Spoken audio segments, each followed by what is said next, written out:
आपने अक्सर सुना ही होगा कि सास बहू की पड़ती नहीं है। जैसे ही बहू घर में आती है, सास बहू के झगड़े शुरू हो जाते हैं। क्यों शुरू हो जाते हैं? क्यों उनकी आपस में पड़ती नहीं?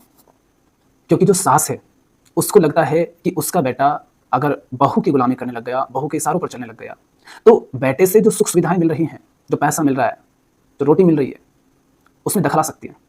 तो बेटे की माँ यानी सास पूरी कोशिश करती है, हर तरीके से बहू को दबाने की कोशिश करती है और बेटे को अलग-अलग तरीके से भावनात्मक रूप से अपनी ओर करने का प्रयास करती है। दूसरी ओर बहू क्यों परेशान है? क्योंकि वो अपना सब कुछ छोड़ करके इस आदमी के भरोसे आ गई।